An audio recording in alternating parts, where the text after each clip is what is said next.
Bonsoir à tous. Ce soir, nous plongeons dans l'une des périodes les plus scandaleuses de l'histoire de la papauté. Ce que certains chroniqueurs réformateurs ont appelé la pornocratie, surnom polémique, souvent traduit par règne des prostituées. Imaginez des papes élus grâce à l'influence de leur maîtresse, des concubines orientant les choix du Vatican, et des intrigues où le pouvoir familial passait avant la foi. Comment en est-on arrivé là ? Et surtout, comment l'Église a-t-elle pu traverser de tels excès ? Installez-vous bien, tamisez les lumières, respirez calmement. Si vous aimez ce format, un petit like aide vraiment. Laissez-vous porter. Vous allez entrer dans des couloirs obscurs où le sacré se mêle au politique et où parfois on confiait même la plus haute charge spirituelle à un adolescent encore plus attiré par les dés que par les prières. Chapitre 1. L'élection du pape adolescent. En 955, Rome connaît une situation presque inouïe. Un adolescent à peine sorti de l'enfance est propulsé sur la plus haute fonction spirituelle d'Occident. Octavien, fils du puissant prince romain Albéric II, monte sur le trône pontifical à 18 ans et prend le nom de Jean XII.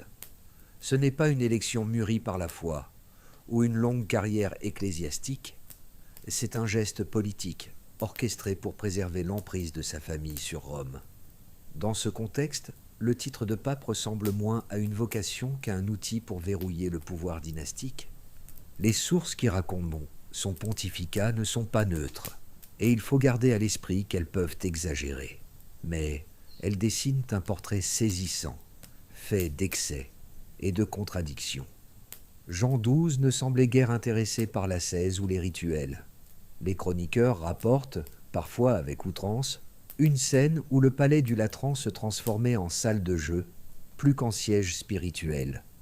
On y voyait le jeune pontife s'amuser au dé, lever son verre dans des festins bruyants, ou encore organiser des distractions mondaines, sous les yeux de dignitaires étrangers, venus chercher un guide religieux.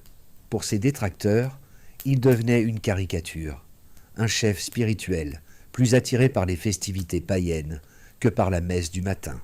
Ce climat d'indiscipline s'accompagnait d'un usage discutable des biens de l'Église. L'argent du trésor pontifical finançait non seulement les banquets, mais aussi des faveurs offertes à ses proches. Des terres ecclésiastiques étaient distribuées comme récompense, renforçant un réseau de fidélité personnelle plutôt qu'un véritable projet pastoral. Certaines chroniques évoquent de même des mises aux enchères de reliques, présentées comme une monnaie d'échange pour régler des divertissements. On ignore jusqu'où ces récits reflètent la réalité, mais tous s'accordent au moins sur un point. L'appareil ecclésiastique fut détourné au profit des ambitions d'un seul clan. Le Latran, centre spirituel de la chrétienté, se voyait décrit dans ces récits comme une cour où les frontières entre sacré et profane s'effaçaient. Des témoins affirmaient avoir vu de plus de courtisanes que de clercs dans les couloirs, des messes perturbées par l'ivresse du célébrant ou des offices abrégés pour laisser place au plaisir de la chasse.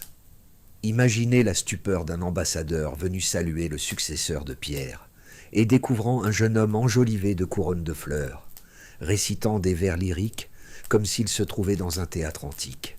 Même si le trait est sans doute forcé, l'image a marqué la postérité, celle d'une papauté transformée en spectacle déroutant. Cette réputation altéra vite l'autorité de Jean XII. Les murmures commencèrent dans le clergé de Rome, mais nul n'osait s'opposer directement à un pape protégé par la puissance armée de sa lignée. Pourtant, le scandale finit par franchir les frontières italiennes. L'empereur germanique Othon Ier, d'abord allié de Jean XII, se résolut à intervenir. En 963, il convoqua un concile dans la ville éternelle pour juger le pontife. Les accusations recensées allaient du sacrilège à la simonie, en passant par des violences contre ses opposants. Un chroniqueur médiéval raconte que Jean XII aurait fait mutiler un cardinal qui critiquait ses mœurs. Mais ces récits doivent être lus avec prudence, tant la rhétorique de la dénonciation était courante dans les luttes ecclésiastiques. Le concile prononça sa déposition.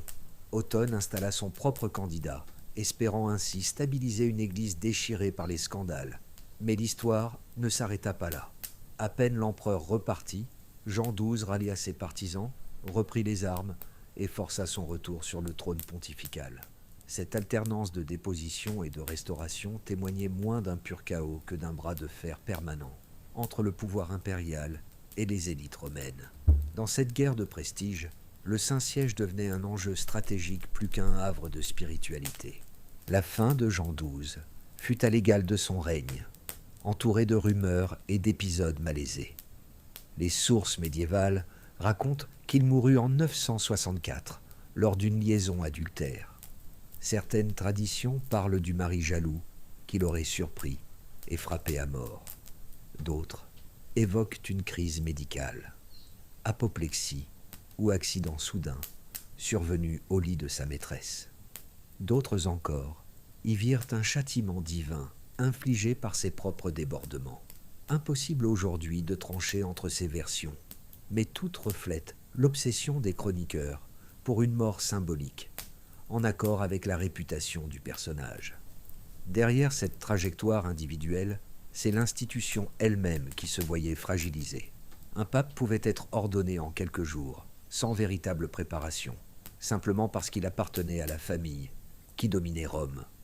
Dans un tel contexte, la papauté ressemblait davantage à un bien patrimonial qu'à une mission sacrée. Liutprand de Crémone, chroniqueur de l'époque, résumait d'un trait cruel. On lui mit la tiare sur la tête, comme on donne un jouet à un enfant gâté. Au-delà de la sévérité du jugement, cette formule témoigne du désarroi d'une partie de la chrétienté devant l'effondrement de la dignité pontificale. L'impact ne se limita pas à la ville. Des monastères s'opposèrent à son autorité, certains évêques d'Allemagne refusèrent de reconnaître sa légitimité, et la papauté devint l'objet de moqueries dans les cours princières d'Europe. Pourtant, loin de marquer un accident isolé, le règne de Jean XII annonçait une période plus longue, durant laquelle le trône de Pierre demeurerait un enjeu des rivalités familiales. Car sa famille, les Théophylactes, allait conserver les clés du pouvoir pour encore 3 générations, plaçant tour à tour fils, cousins et alliés sur la chaire de Rome. Jean XII avait ouvert son pontificat en promettant de rétablir la grandeur de l'Église. Ironie cruelle, son règne reste surtout dans la mémoire collective comme un exemple d'abus et de confusion des rôles. Mais pour comprendre pourquoi de tels personnages purent accéder à la tiare, il faut regarder derrière eux, dans l'ombre des murs de Rome, car au cœur de cette stratégie familiale se trouvaient des figures moins visibles, mais redoutablement influentes. Et ce sont elles qui allaient façonner durablement ce que l'on appellera plus tard la pornocratie de la papauté. Chapitre 2. La dynastie des Théophylactes. Quand on parle du pouvoir dans la Rome du Xe siècle, il ne s'agit pas seulement de papes élus ni de cardinaux en concile. Derrière ces visages officiels, une dynastie gouvernait en coulisses, les Théophylactes. Cette famille, ancrée dans l'aristocratie romaine, transforma la papauté en prolongement de ses propres ambitions. Et au cœur de ce système, 2 femmes, Théodora et surtout sa fille Marosia, furent perçues comme les véritables souveraines de la ville éternelle. Marosia naît vers la fin du IXe siècle, héritière d'un nom déjà puissant. Sa mère, Théodora, sénatrice romaine, tissait des alliances depuis des années, mêlant haute société, institutions civiles et église. Les chroniqueurs cléricaux, souvent hostiles, affirment que dès son adolescence, Marosia devint la maîtresse du pape Sergius III. Elle aurait eu de lui un fils, le futur Jean XI. Cette filiation est cependant débattue. Certains manuscrits l'affirment avec évidence, d'autres la contestent, et nombre d'historiens modernes recommandent de prendre ces récits avec prudence. Mais, factuelle ou non, cette accusation a suffi à forger une légende qui marquera son destin. Quoi qu'il en soit, Marosia se trouva dès ses 15 ans impliquée dans une stratégie dépassant largement les convenances religieuses ou morales. Lorsque Sergius III mourut, elle n'abandonna pas le jeu. Au contraire, elle utilisa le mariage comme une arme politique. 3 fois, elle épousa de puissants seigneurs d'Italie, chacun choisi pour renforcer son influence. Avec son 3e époux, Hugues de Provence, devenu roi d'Italie, elle assurait à sa famille un contrôle tangible sur les affaires de Rome. Dans la forteresse du Castel Sant'Angelo, où elle s'installa, les couloirs résonnaient du pas des gardes. de l'odeur de la cire brûlée et du murmure des scribes recopiés à la lueur des torches. C'était là que cardinaux et ambassadeurs venaient la saluer, comme s'ils s'adressaient à une reine. Entre 904 et 932, presque tous les papes portent son empreinte. 3 amants, son fils Jean XI, et même 2 petits-fils plus tard, monteront successivement sur le trône de pierre. Les méthodes rapportées sont toujours les mêmes: pression, cadeaux, alliances secrètes et parfois disparition commode d'opposants. Jean XI, son fils présumé, devenu pape à 25 ans, restait sous sa tutelle. Ce n'était pas lui qui scellait les accords ou recevait les délégations, mais bien Marozia, assise dans ses appartements fortifiés, entourée de conseillers et de soldats. Les clercs, scandalisés de l'époque, désignèrent cette mainmise par un mot dur: pornocratie, c'est-à-dire littéralement règne des courtisanes. Ce terme, forgé et popularisé par des moines réformateurs, ne décrit pas objectivement la gouvernance de Marozia, mais reflète un jugement moral et sexué. Car au-delà de ses affaires supposées, son action consistait avant tout à organiser un pouvoir stable. Elle nommait cousins ou neveux aux évêchés, plaçait ses filles dans des mariages stratégiques et s'assurait que la bureaucratie romaine, chancellerie et milice comprises, restait fidèle. Son palais employait plus de scribes que l'administration pontificale officielle. Dans un siècle marqué par les meurtres de pontifes et la fragmentation féodale, elle garantissait une continuité rare, certes au prix d'une corruption acceptée. Les chroniqueurs ecclésiastiques la qualifiaient souvent d'intrigante ou de corruptrice, mais certains indices, comme des actes juridiques ou des négociations diplomatiques préservées, montrent un visage plus nuancé. Marozia traitait directement avec Byzance, et même avec des émissaires musulmans. Elle gérait, par le biais de ses intendants, des revenus fonciers qui permettaient l'entretien de Rome et la rémunération de ses troupes. Et si beaucoup de documents furent détruits ou censurés par les réformes ultérieures, ceux qui subsistent témoignent d'une véritable intelligence politique. Sa vie privée, en revanche, alimenta toutes les rumeurs. L'épisode le plus célèbre relate son union avec Hugues d'Italie, son beau-frère par alliance, dans une cérémonie fastueuse organisée au Latran. On raconte que l'indignation fut générale, certains voyant dans ces noces une profanation des lieux. Une légende noire prétend qu'elle aurait ensuite fait empoisonner son fils Jean XI, lorsqu'il tenta d'exercer seul le pouvoir. Mais là encore, il s'agit d'hypothèses issues de chroniqueurs hostiles, et non de certitudes historiques. Ce qui est indubitable, c'est qu'en 932, tout bascula. Son fils aîné, Albéric II, né de son premier mariage, se retourna contre elle. Les récits divergent. Pour les uns, son coup d'État était mûri depuis longtemps. Pour les autres, une dispute familiale aurait dégénéré. Mais le résultat est clair. Marozia fut arrêté et enfermé dans son propre château.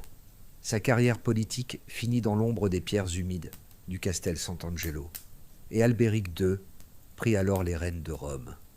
Plus jeune, mais pas moins ambitieux, il consolida son pouvoir par les mêmes méthodes de népotisme et de favoritisme, perpétuant le modèle maternel sous une autre figure. Si l'on condense son parcours, Marozia connut d'abord une ascension fulgurante, façonna la papauté pendant près de 3 décennies, puis fut renversée par son propre fils. Elle symbolise cette étrange époque où, sous des dehors scandaleux, la papauté obtint une stabilité institutionnelle qu'elle ne connaissait plus depuis des générations. Les chroniqueurs y voyaient de la décadence. D'autres y reconnaissent aujourd'hui une adaptation réaliste aux conditions instables du Xe siècle. Au-delà de sa personne, l'héritage de la dynastie théophylacte interroge. Sous leur règne, Rome évita de plonger dans un chaos encore plus profond. Mais en échange, la papauté fut perçue comme une charge familiale, une fonction que l'on transmettait ou contrôlait comme une seigneurie privée. Le clan théophylacte transforma le trône de Saint-Pierre en instrument dynastique. Les femmes de la famille, réduites par leurs détracteurs à des stéréotypes de courtisanes, furent en réalité des stratèges qui s'imposèrent dans un monde dominé par les armes et la prêtrise masculine. Les réformateurs du XIe siècle, obsédés par la moralisation de l'Église et par le célibat des prêtres, firent tout pour effacer cette mémoire. Ils ridiculisèrent Marozia et Théodora, brûlèrent une grande partie des archives de leur temps et ils imposèrent à la postérité un jugement sans appel, celui d'avoir souillé la tiare par leurs mœurs. Pourtant, si l'on gratte sous les caricatures, on découvre un chapitre singulier où, pendant quelques décennies, l'autorité de Rome dépendit directement de la volonté et de la stratégie de femmes. La chute des théophylactes ne marqua pas immédiatement la fin de ces pratiques. Albéric II plaçait déjà son fils Octavien sur la route du pouvoir pontifical, celui qui deviendrait Jean XII, dont nous avons déjà vu les excès. Et plusieurs décennies plus tard encore, c'est un autre parent de cette lignée, Benoît IX, qui allait offrir un spectacle inédit par son audace. Mais avant d'en venir là, souvenez-vous de ce climat. Une église transformée en bien familial, où la fonction pontificale pouvait être négociée, héritée ou disputée comme une propriété, et où bientôt elle serait littéralement mise à prix. Chapitre 3. Le pape qui vendit son trône. L'année 1045 n'est pas une année comme les autres dans l'histoire de l'Église. Elle marque l'un des épisodes les plus controversés de la papauté, et l'acteur principal en est Benoît IX. Alors, dans la trentaine, ce pape, déjà réputé pour ses excès et ses déboires, franchit une limite qui semblait inimaginable. Il cède son trône en échange d'or. Le nouvel acquéreur n'est pas un inconnu. Il s'agit de son parrain, l'archiprêtre Jean Gratien. C'est lui qui, après cet arrangement très particulier, prendra le nom de Grégoire VI. Les chroniques rapportent que la transaction aurait impliqué une immense somme d'argent, parfois estimée à l'équivalent de 650 kilos d'argent. Mais il faut insister, ce chiffre varie selon les sources et relève davantage de la tradition des chroniqueurs que d'un poids mesuré. Pour comprendre comment on en est arrivé à ce scandale, il faut revenir en arrière. Benoît IX n'est pas un pape élu par consensus spirituel, mais un héritier d'une puissante maison romaine, les comtes de Tusculum. Sa famille tient Rome dans son poing, et en 1032, alors que Benoît n'a pas encore 20 ans, elle le propulse à la tête de la chrétienté. On imagine le contraste saisissant. Un jeune homme à peine formé à ses devoirs religieux, mais détenant déjà la mitre, l'anneau et la tiare. Son tempérament ne tarde pas à susciter la révolte. Les témoignages de ses contemporains parlent d'un homme instable, colérique, violent parfois, et surtout enclin aux plaisirs les plus terrestres. Dîners luxueux, compagnie douteuse, faveurs négociées dans les couloirs du Latran. L'image qu'il projette n'a rien de pastoral. En 1044, la colère du peuple gronde, et une révolte éclate. Benoît IX est chassé de Rome par la rue exaspéré par ses abus. Mais il parvient à reprendre le pouvoir quelques mois plus tard, non sans recourir à la force. Cette alternance de renversements renforce l'idée d'une papauté fragilisée, ballottée entre factions rivales et rancunes accumulées. C'est donc dans ce climat instable que naît l'idée d'une abdication contre rétribution. Pour Benoît IX, c'est une occasion de se retirer avec profit, échappant au soulèvement et aux coups bas. Pour Jean Gratien, son parrain, l'opération est envisagée comme un geste salvateur. En obtenant légalement la charge, il espère mettre un terme à l'anarchie et restaurer la dignité de l'institution. Lui-même, prêtre réputé pieux, avait jusqu'alors préservé une bonne réputation morale. Dans une lettre qui nous est parvenue, il justifie son achat en expliquant qu'il ne pouvait pas voir l'Église sombrer dans le discrédit sans intervenir. Mais les intentions bienveillantes ne suffisent pas à calmer les critiques. Dans l'esprit de beaucoup, cet acte reste une tâche indélébile. C'est de la simonie, c'est-à-dire le commerce du sacré. Même si Grégoire VI affirme avoir agi par nécessité, il devient malgré lui l'incarnation du mal qu'il prétendait corriger. L'affaire ne se limite donc pas à un marchandage de coulisses. Elle déclenche un problème théologique majeur. Peut-on considérer qu'un pape ayant obtenu sa charge par un achat est un pape légitime ? Un sacrement peut-il être valide s'il découle d'une transaction monétaire ? Ces questions, brûlantes au XIe siècle, menacent l'autorité même du Saint-Siège. La confusion s'aggrave lorsque Benoît IX, loin de disparaître du jeu, revendique de nouveau la papauté quelques mois après la vente. Il avance que la transaction n'était pas librement consentie, qu'il a été contraint par les circonstances. Rome se retrouve ainsi tiraillée entre deux pontifes rivaux, l'un qui tient son titre d'un marché douteux, l'autre qui refuse d'admettre une abdication rémunérée. À cette dualité s'ajoute bientôt un troisième prétendant, imposée par l'empereur germanique Henri le Grand, excédé par le chaos romain. C'est ainsi que Clément II est placé sur le trône de Saint-Pierre à la suite du concile de Sutri, en 1096. Ce concile est capital. Henri le III y convoque les différentes factions pour mettre un terme au scandale. Grégoire VI, face aux accusations de simonie, reconnaît les faits et abdique volontairement. Benoît IX, lui, ne cède pas. Il proteste, rassemble ses partisans, mais son influence s'étiole face aux troupes impériales et aux voix qui se lèvent contre lui. À l'issue de ce concile, Clément II est proclamé seul pape légitime, sous la bénédiction impériale. Pourtant, son règne est de courte durée. Quelques mois plus tard, il meurt dans des conditions troubles. Certains chroniqueurs parlent d'empoisonnement, d'autres d'une maladie. Les soupçons pointent vers Benoît IX ou son entourage, bien que rien n'ait jamais été prouvé. La mort de Clément II ouvre une période de flottement. L'ombre de Benoît IX rôde encore, et il tente brièvement de réoccuper le Latran, trouvant le soutien d'une faction romaine. Mais les troupes impériales veillent, et il est rapidement écarté. Deux papes se succèdent alors rapidement. Damas II, qui ne règne qu'une vingtaine de jours avant de mourir lui aussi dans des circonstances étranges, puis Léon IX, élu en 1099, qui inaugure un nouveau cycle. L'impression laissée à l'époque est celle d'une église ballottée entre candidats, morts précoces, rumeurs d'intrigues et manigances. Ce chaos institutionnel soulève des interrogations pressantes. Comment garantir l'élection d'un pape digne et légitime ? Le peuple romain doit-il garder ce pouvoir, au risque d'être manipulé par les grandes familles ? L'empereur doit-il imposer son choix pour rétablir l'ordre ? Ces débats agitent la chrétienté et annoncent une profonde réforme de l'institution. Le scandale Benoît IX n'est pas une simple anecdote. Il force l'Église à se réinventer. C'est là qu'intervient Léon IX. Choisi avec l'appui d'Henri III, il entreprend dès le début de son pontificat une série de réformes appelées à transformer durablement l'Église. Il condamne fermement la simonie, interdit le nicolaïsme, c'est-à-dire le concubinage des prêtres, et insiste sur la nécessité de choisir un pape pour ses vertus personnelles, et non pour ses liens familiaux.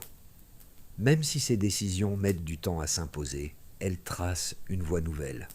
La révolution grégorienne, qui culminera quelques décennies plus tard avec Grégoire VII, trouve là son origine. La famille de Benoît IX, les comtes de Tusculum, perd progressivement le contrôle du Vatican. Leur modèle quasi héréditaire s'effondre, et avec lui s'efface l'idée que le trône de Saint-Pierre puisse se transmettre comme un titre féodal. Benoît IX, quant à lui, disparaît des sources autour de 1055.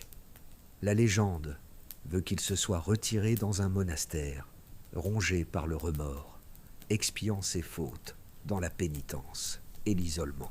Mais il est plus probable qu'il se soit simplement éteint dans l'anonymat, laissant derrière lui une réputation entachée à jamais. Son histoire reste un symbole, celui d'un homme qui a réduit la chair de Saint-Pierre à une marchandise. Sa chute témoigne de l'extrême vulnérabilité d'une Église traversée par les ambitions séculières, mais aussi de sa capacité à renaître à travers des réformes. Le cas de Benoît IX posa une énigme théologique et politique. Peut-on restaurer le sacré une fois qu'il a été transformé en objet de négoce ? Et si le pouvoir spirituel lui-même se prêtait à la logique du marché, que restait-il vraiment du sacré ? Une question troublante, qui nous prépare à un autre épisode encore plus déroutant. Celui où un pape décida de convoquer un procès contre un prédécesseur déjà mort depuis plusieurs mois. Chapitre 4. Le synode du cadavre. Janvier 897. Dans la basilique Saint-Jean de Latran, une assemblée se réunit pour un procès qui ne ressemble à aucun autre. Le pape Étienne VI fait appeler l'accusé. Les juges se préparent à l'entendre entrer. Les portes s'ouvrent et l'on apporte une silhouette assise sur un siège. À première vue, cela pourrait sembler une comparution ordinaire, sauf qu'un détail rend la scène irréelle. L'accusé est mort. Depuis 9 mois déjà, Formosus repose dans sa tombe, et pourtant il siège aujourd'hui, revêtu de la tiare et des habits pontificaux, comme s'il était encore pape. Les hommes qui l'ont exhumé l'ont recouvert de ces insignes, croisant ses mains rigides sur sa poitrine. Le corps porte sans doute déjà les marques de la décomposition. Traits estompés, peau ternie, odeur lourde qui flotte dans l'air. Rien d'insoutenable toutefois, car les chroniqueurs ont surtout retenu le caractère saisissant de cette mise en scène. Un cadavre posé sur un trône, immobile, alors que l'assistance retient son souffle. Pour donner un semblant de voix à l'accusé, un diacre est désigné pour répondre à sa place. Dans cette atmosphère irréelle, un procès commence contre un pape qui ne peut évidemment plus se défendre. La première étape, c'est l'exhumation et la mise en scène. Étienne VI veut que le rituel ait tout l'apparat d'un véritable jugement.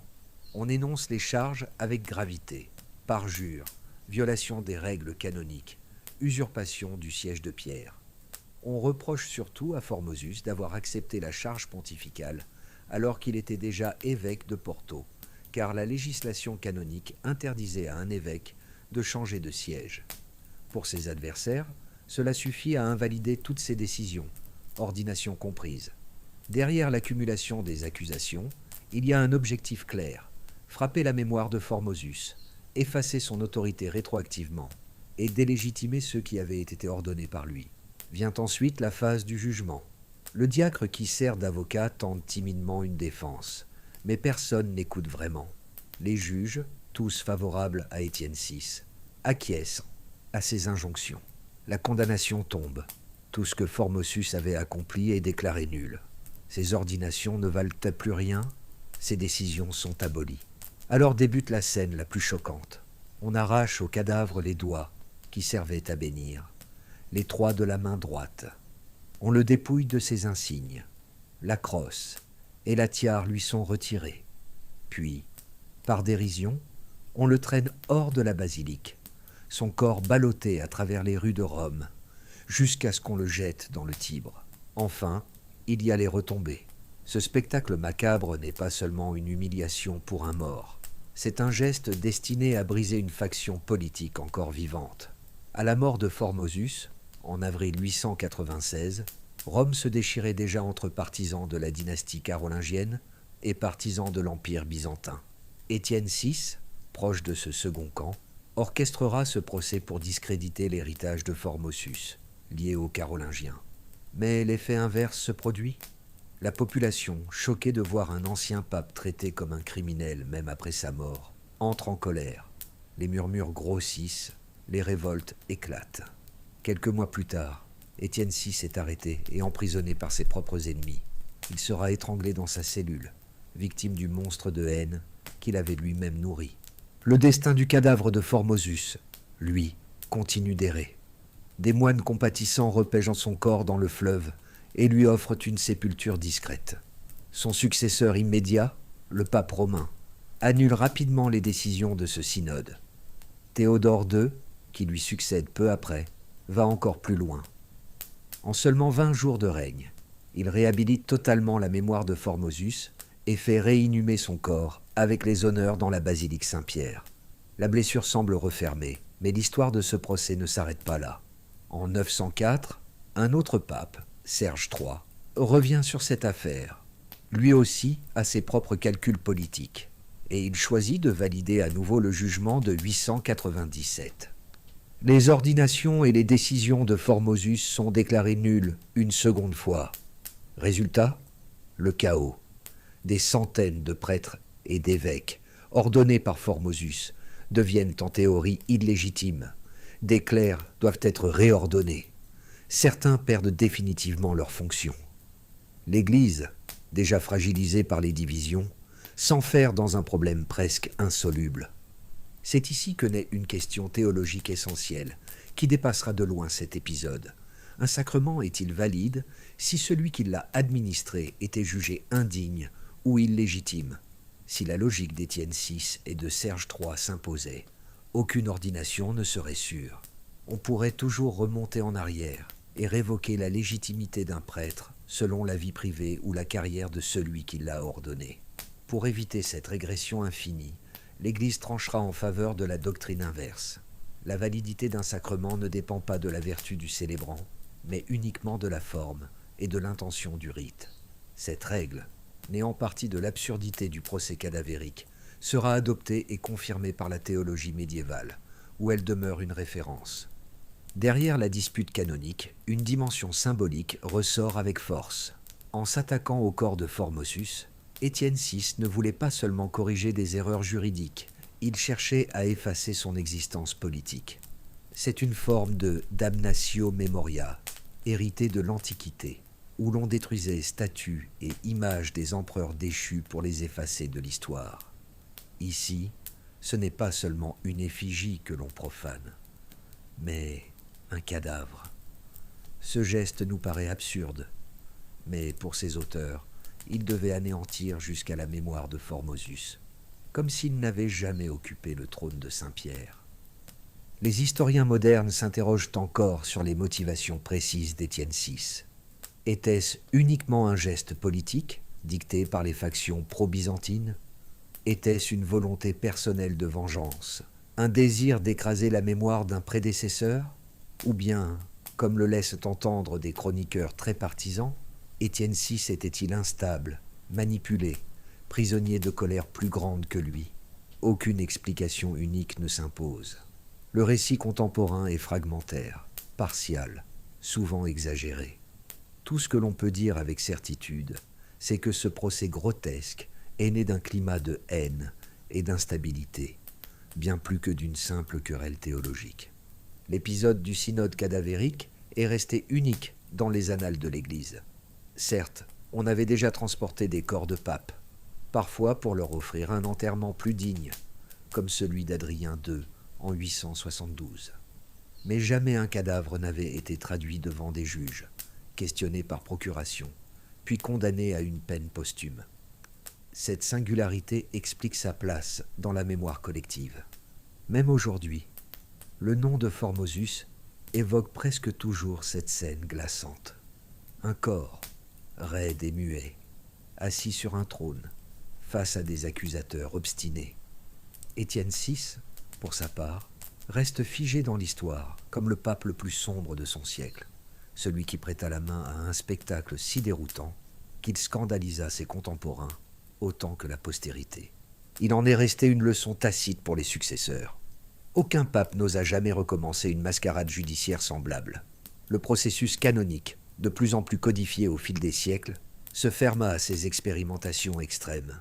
La crainte de reproduire un tel scandale contribua même à figer certaines règles de prudence.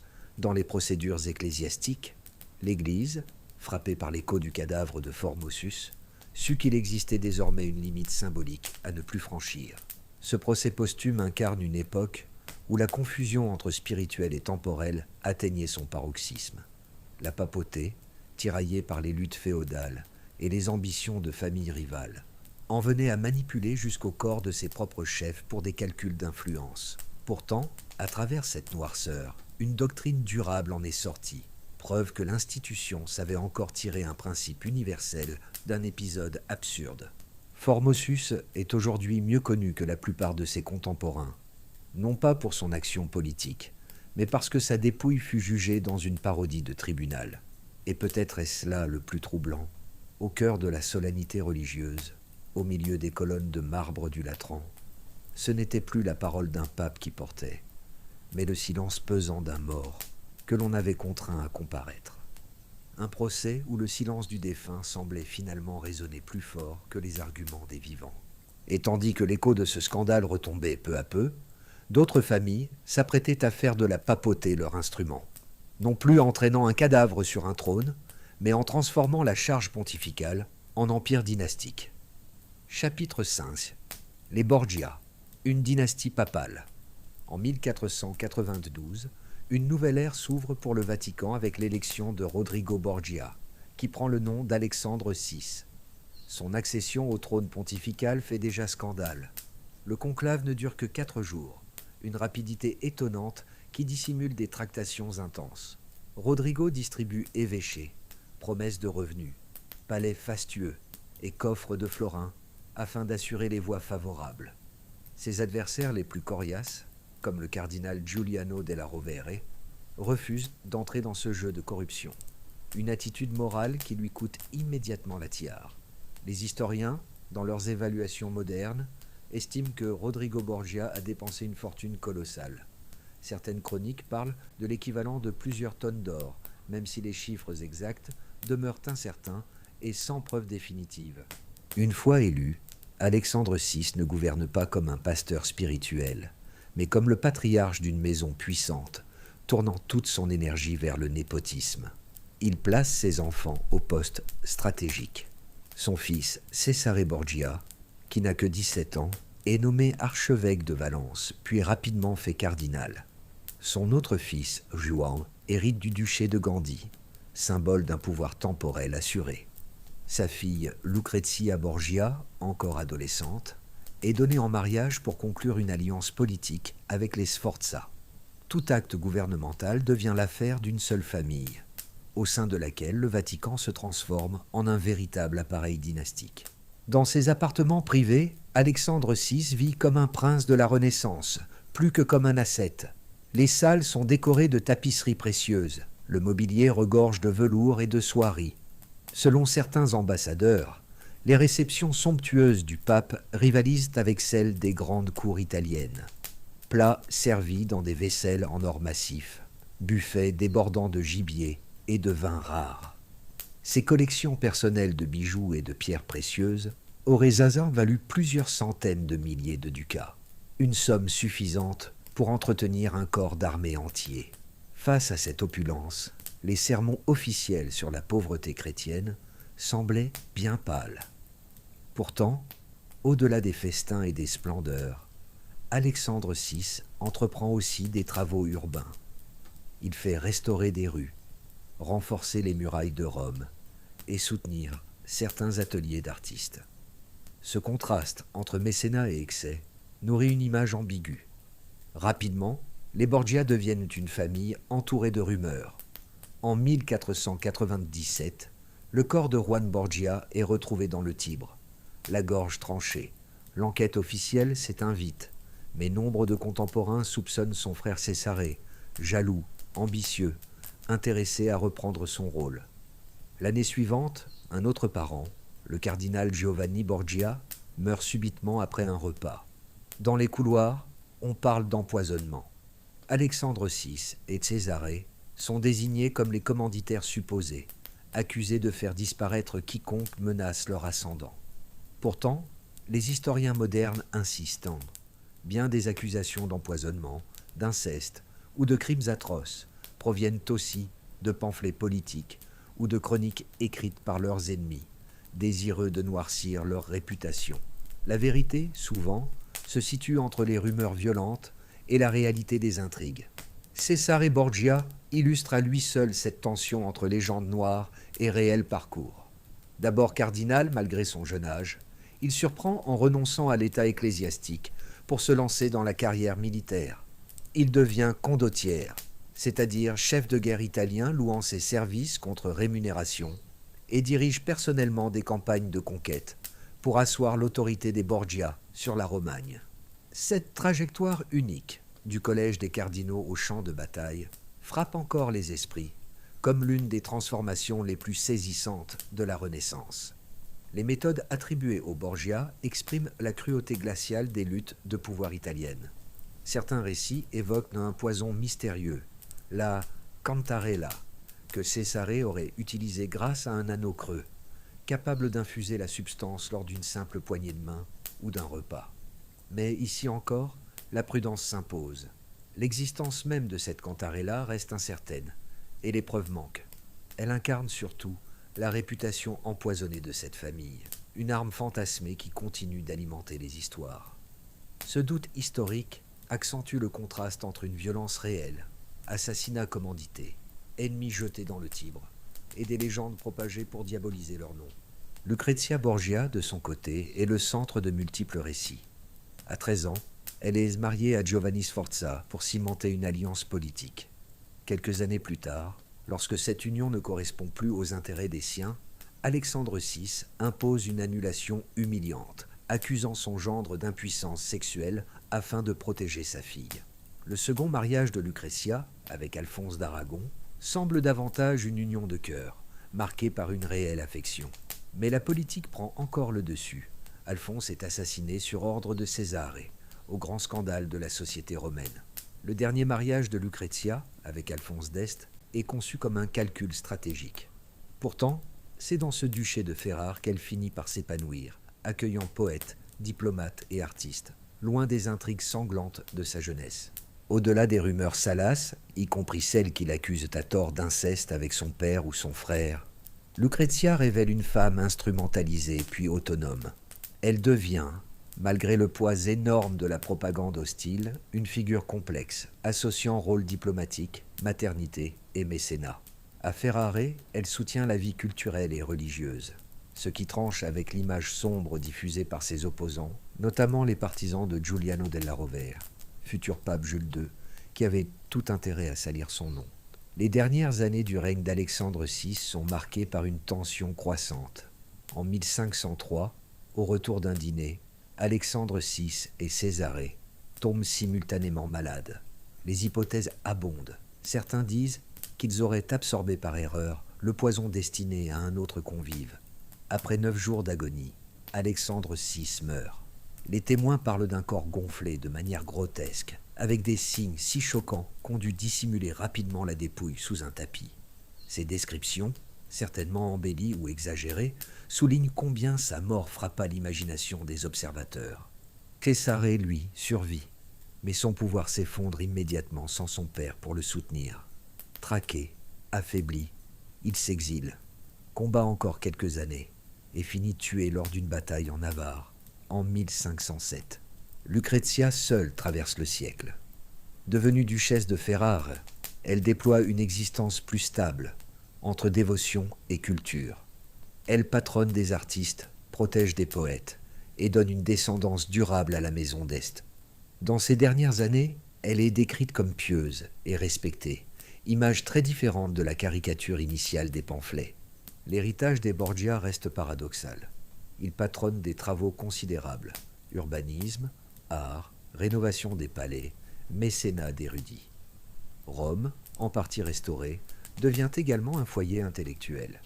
Mais dans la mémoire collective, ses contributions sont éclipsées par les accusations de corruption, de simonie et de crimes de cour. La dynastie Borgia, par son népotisme flagrant, a transformé la papauté en institution familiale. Et leur chute montre combien cet équilibre était fragile.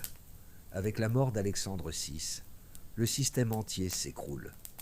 Giuliano della Rovere, leur ancien rival, devient le pape Jules II, et dans sa volonté de restaurer l'autorité pontificale, il fera tout pour effacer jusqu'au nom des Borgia, remplaçant leurs fresques, détruisant leurs symboles. Mais paradoxalement, Cesare Borgia, dans sa brutalité, inspira le philosophe politique Niccolò Machiavel. Dans son ouvrage, Le Prince, Machiavel cite Césare comme modèle de pragmatisme, un homme capable d'user de la force et de l'intimidation pour centraliser un État.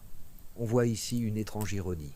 Une famille honnie a pourtant inauguré des méthodes considérées ensuite comme fondatrices de la modernité politique.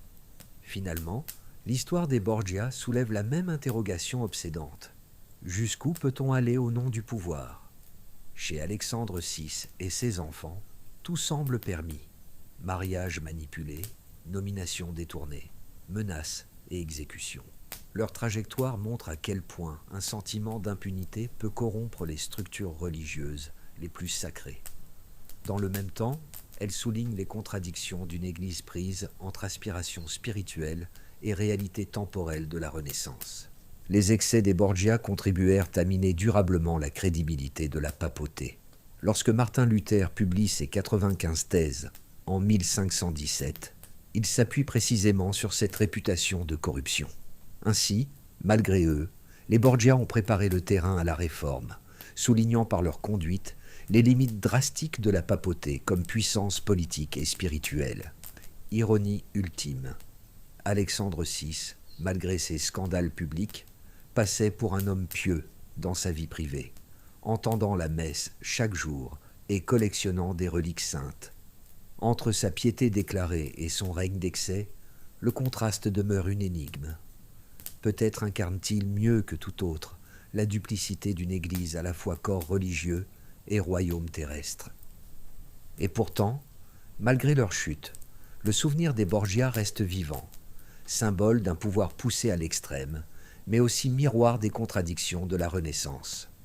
Nul ne parvint ensuite à reproduire un tel empire familial, mais Rome continua à chercher d'autres formes d'autorité. Les décennies suivantes verront un pape reprendre d'une autre façon les instruments du pouvoir, non par l'intrigue familiale, mais par la guerre ouverte, en personne, sur les champs de bataille. C'est ainsi que s'annonce l'émergence d'une figure spectaculaire, qui portera l'armure et commandera les armées. Chapitre 6. Le pape en armure. En 1506, une image frappe toute l'Europe. Le pape Jules II, harnaché de pied en cap, traverse la campagne italienne au milieu de ses troupes. Le métal de son armure reflète la lumière comme un miroir, et certains assurent y avoir lu l'inscription gravée « Julius César II », un surnom qui résume bien le contraste. Les habitants, massés aux portes de Pérouse, voient apparaître non pas seulement le pontife de la chrétienté, mais un véritable chef de guerre. Dans ces 60 années passées, rares sont les hommes de son âge qui se risquent encore sur les champs boueux, lui avance à pas décidés, observant les remparts avec l'œil d'un stratège. Ses cardinaux suivent plus lentement, mal à l'aise, dans leurs lourds manteaux, désormais bien éloignés du confort des sacristies. Giuliano della Rovere, élu en 1503 après la mort d'Alexandre VI Borgia, est ainsi devenu Jules II.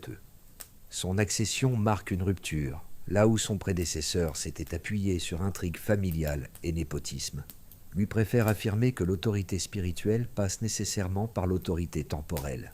Il considère que si le pape dépend d'une puissance étrangère ou se contente des murs de Rome, l'Église tout entière reste fragile. Pour lui, restaurer les États pontificaux et leurs frontières, ce n'est pas une ambition personnelle, c'est une manière de garantir l'indépendance de la papauté face aux rois et aux empereurs. La scène de Pérouse, en 1506, devient son premier triomphe. Giampaolo Baglioni, le maître local, perçoit bien qu'il ne pourra pas résister. Ses soldats regardent derrière les meurtrières, mais aucun ordre d'archer n'est donné. Lorsque la ville capitule, Jules II entre sans festivité. Ni guirlande, ni procession religieuse. Il se tient droit, salue brièvement et inspecte les fortifications comme s'il reprenait simplement possession d'un bastion militaire. L'air d'automne, chargé d'humidité, porte jusque dans les rues le bruit des bottes et du métal, pas les chants d'église. Ce contraste, saisissant, marque les esprits. On comprend que le Saint-Père vient comme conquérant et non comme pèlerin. 2 mois plus tard, ce n'est pas Pérouse, mais Bologne qui vit une page semblable s'écrire. Depuis 30 ans, les Bentivoglio y régnaient en dynastes assurés, mais la réputation de Jules II le précède. On le dit inflexible, plus opiniâtre que beaucoup de généraux. Quand ses troupes approchent, Giovanni Bentivoglio choisit de s'enfuir. Le 10 novembre 1506, sous une pluie froide, le peuple voit passer les bannières du pape. Pas de discours solennel, mais une mesure radicale. Jules II ordonne de raser le palais de la famille déchue, réduisant en gravats l'emblème de leur pouvoir. Rome a frappé de nouveau, et le message est clair.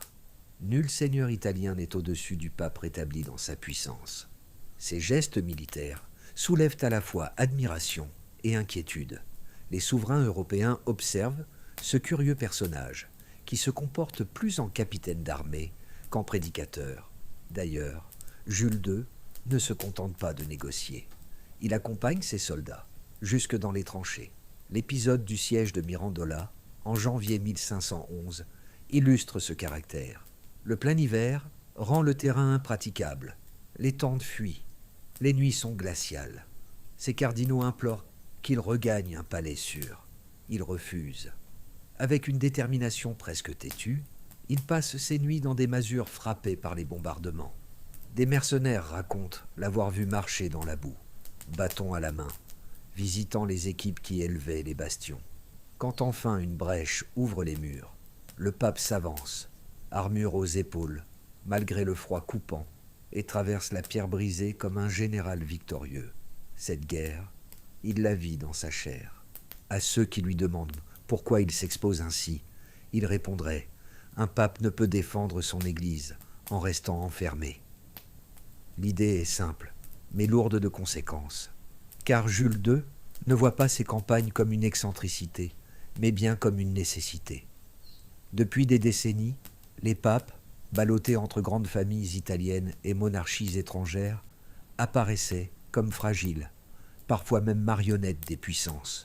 Lui veut renverser cette perception, pas question d'être un vassal.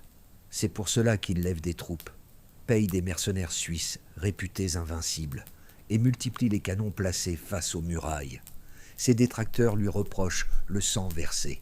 Ses partisans répondent qu'en consolidant le territoire, il sauve l'indépendance de l'institution. Dans cette logique, ses alliances diplomatiques changent aussi vite que les vents de guerre.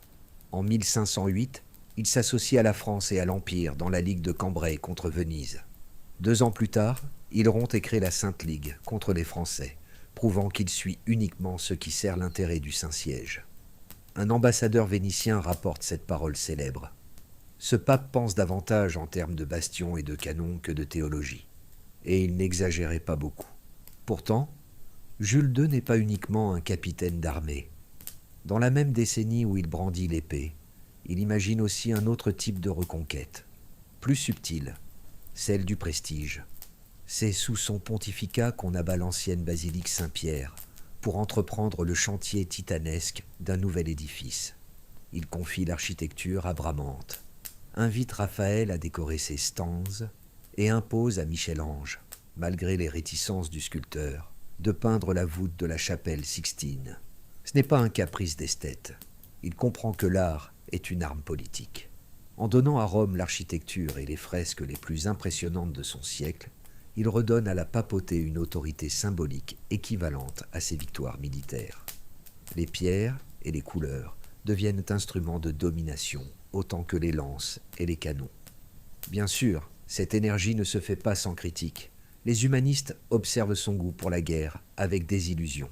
En 1517, Érasme publiera un dialogue satirique intitulé « Julius Exclusus », dans lequel Saint-Pierre refuse d'admettre Jules II au paradis, arguant que ses mains sentent trop la poudre et la glaise. Ce texte circule largement, rappelle que beaucoup de contemporains s'interrogeaient déjà. Un pape pouvait-il être à la fois conquérant et pasteur ? Jules II, pour sa part, justifie toujours son action par la même formule. Il faut défendre l'Église dans son indépendance, si l'on veut la laisser parler librement du spirituel. Une logique qui, malgré les sifflements des moralistes, convainc une partie de ses fidèles. Les dernières années apportent moins de triomphes guerriers que de maladies. L'homme s'épuise, rattrapé par l'âge. Ses médecins parlent de fièvre tenace, parfois de lésions cutanées, et certains chroniqueurs de cour, hostiles, ont popularisé l'idée qu'il souffrait de la syphilis. Rien n'est certain, si ce n'est qu'en février 1513, il meurt affaibli, mûri par les fatigues accumulées de ses campagnes. Son corps paraît celui d'un homme qui a brûlé en quelques années toute l'énergie qu'il avait. Son héritage est immense. L'État pontifical sort renforcé, agrandi, respecté. Ses successeurs comprendront la leçon. Même s'ils critiquent sans cesse son goût de l'épée, ils conserveront son principe d'un pouvoir papal solide. Dans le même temps, Rome possède désormais les fondations de la basilique Saint-Pierre, telle que nous la connaissons, et certains des fresques les plus célèbres de l'histoire occidentale. Toute une stratégie pour affirmer que le siège de Pierre est non seulement un trône spirituel, mais aussi l'un des centres artistiques et politiques du monde. Reste un paradoxe qu'il vous faut retenir. Dans la mémoire collective, Jules II oscille entre 2 images, celle du pape en acier, partageant les tranchées de ses soldats, et celle du mécène imposant à Michel-Ange une voûte monumentale. Guerrier et mécène à la fois, il laissa une Rome plus forte, mais aussi bien plus dépensière. Et ces dépenses n'allaient donc pas tarder à poser un autre problème. Pour financer ses pierres et ses fresques, l'Église dut recourir à une pratique déjà ancienne, mais désormais étendue à une échelle inédite. C'est elle qui allait provoquer une fracture irréversible dans la chrétienté. Chapitre 7. Le scandale des indulgences. En ce début du XVIe siècle, le chantier monumental de la nouvelle basilique Saint-Pierre avale des ressources sans fin. Léon X, issu de la famille florentine des Médicis et élu pape en 1513, se retrouve face à une équation vertigineuse. Un projet gigantesque, mais des caisses quasiment vides. Pour combler ce déficit, il décide de recourir à une pratique déjà existante dans l'Église, mais jusque-là ponctuelle, les indulgences.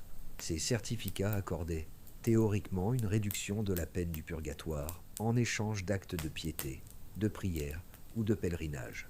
Sous Léon X, ils deviennent avant tout un outil financier, transformé en véritable marché organisé au service d'une basilique colossale en construction.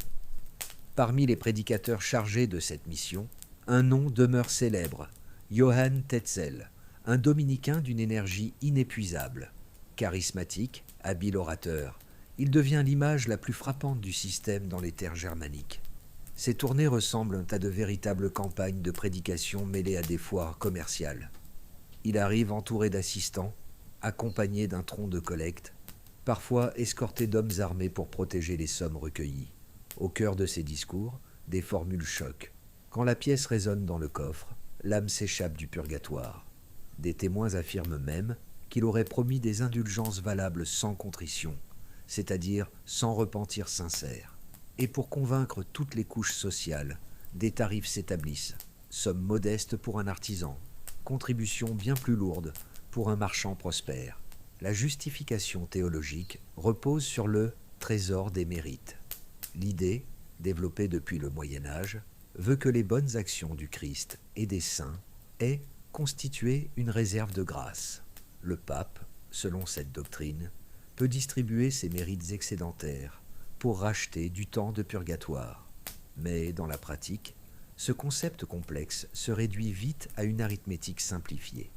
Plus vous donnez, plus vos peines s'allègent.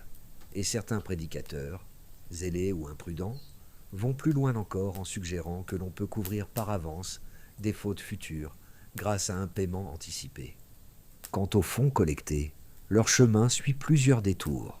Une partie est versée au Vatican pour financer Saint-Pierre, mais pas intégralement. Les princes locaux qui autorisent la vente sur leurs terres obtiennent une part substantielle.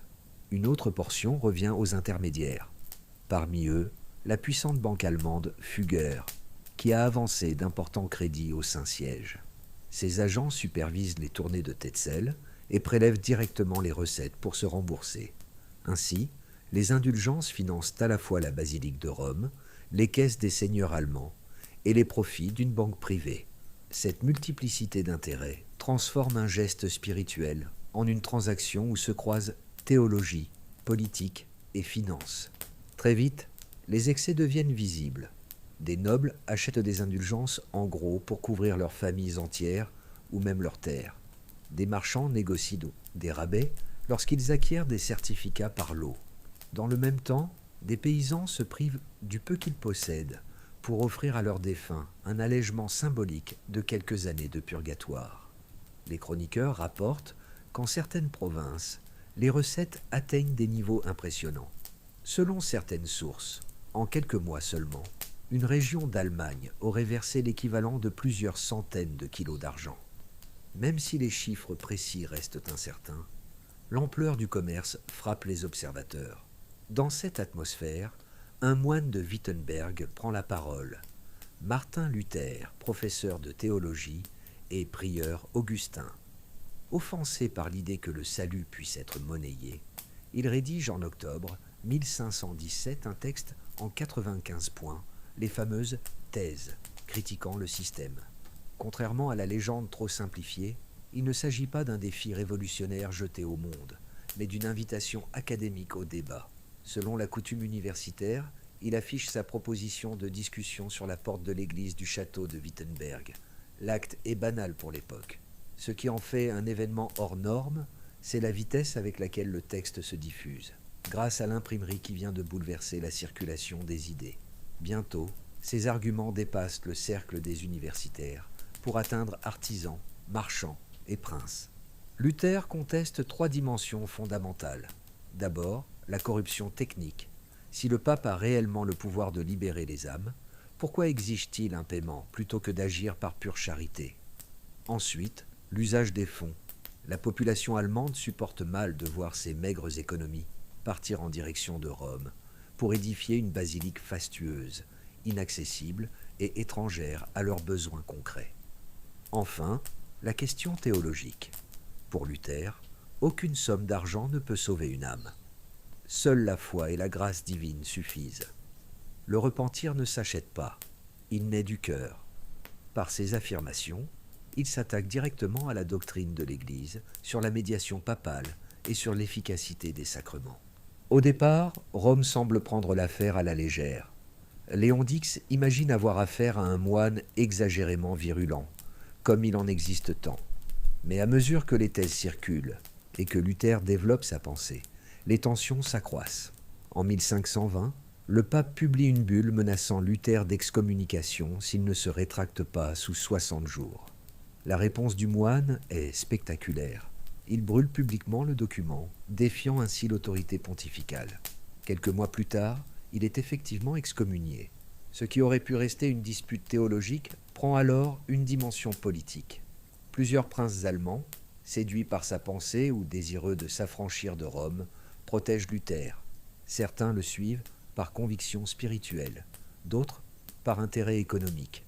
L'argent envoyé au Vatican pour les indulgences devient un motif de ressentiment face à la fuite massive des richesses locales.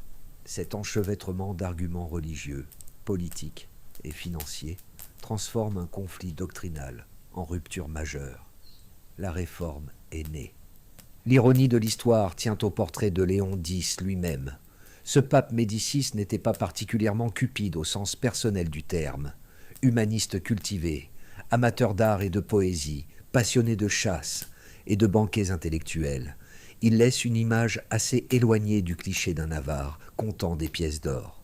Mais, en acceptant un système déjà rodé, il se laisse emporter par la logique financière de ses conseillers. L'argent, pour Saint-Pierre, devient l'urgence qui écrase toute autre considération. Léon X meurt en 1521, sans mesurer l'ampleur du séisme. La chrétienté occidentale commence à se disloquer. À partir de là, la critique de Luther ne se limite plus aux indulgences. Très vite, il remet en cause le célibat sacerdotal, le nombre des sacrements, l'interprétation exclusive de la Bible par le pape.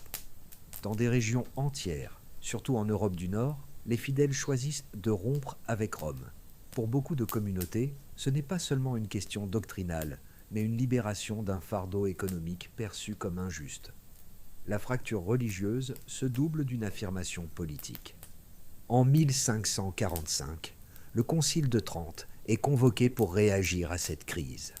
L'Église y condamne certains abus, encadre plus strictement la pratique des indulgences, mais ne les abolit pas. La réforme interne s'amorce, mais trop tard. L'unité religieuse de l'Europe catholique est brisée. Rome a perdu des millions d'âmes, irrévocablement. En réalité, les indulgences n'étaient pas en elles-mêmes un outil pervers. Elles pouvaient financer des hôpitaux, encourager la construction de ponts ou soutenir une croisade contre les Turcs. Utilisées avec mesure, elles ne suscitaient pas de scandale majeur. Ce qui transformait la pratique en opération explosive, c'était sa généralisation industrielle et opaque sous Léon X. Bâtir une basilique perçue comme monument de prestige, financée par la misère de régions entières, donnait l'impression qu'on monnayait le salut. Le discret équilibre spirituel se rompait. Ce désajustement demeure chargé d'enseignement. Il rappelle qu'une institution religieuse, lorsqu'elle privilégie ses besoins matériels au détriment de son rôle spirituel, met en péril sa légitimité. Les indulgences avaient existé depuis des siècles, mais leur mise en marché systématique donna l'impression d'un Dieu négociant ses grâces au prix d'un ducat. Le peuple allemand le ressentit avant même que Luther ne l'énonce clairement. Vendre ce qui devait être donné gratuitement, c'était vendre l'âme même du christianisme. Les conséquences dépassent encore aujourd'hui le cadre religieux. La défiance envers les autorités ecclésiastiques, le développement de traditions protestantes centrées sur la lecture individuelle de la Bible, la laïcisation progressive de l'Europe. Tous ces traits modernes trouvent une part de leur origine dans ce commerce de la grâce. L'étincelle fut modeste, mais l'incendie redessina la carte religieuse du continent. Ce marché du salut alluma une étincelle que personne ne sut éteindre. et laissa derrière lui une Église fragilisée, mais contrainte à se réinventer. Conclusion. Ces récits nous rappellent 3 vérités simples. D'abord, la papauté fut souvent traitée comme un héritage familial ou un outil politique, davantage qu'une mission spirituelle. Ensuite, ces abus constants finirent donc par engendrer des réformes profondes. Le Concile de Trente et la Contre-Réforme tentèrent de limiter les excès, même si la restauration de l'autorité demeura partielle et longue. Enfin, cette tension entre rôle sacré et pouvoir temporel traverse toute l'histoire de l'institution. Dites-moi en commentaire lequel de ces épisodes vous a le plus surpris. Je lis toujours vos retours. Et maintenant, laissez la lumière d'une bougie se refléter doucement sur des parchemins anciens, tamisez l'éclairage, ou gardez un léger bourdonnement de fond. Il est temps de vous laisser glisser vers le calme.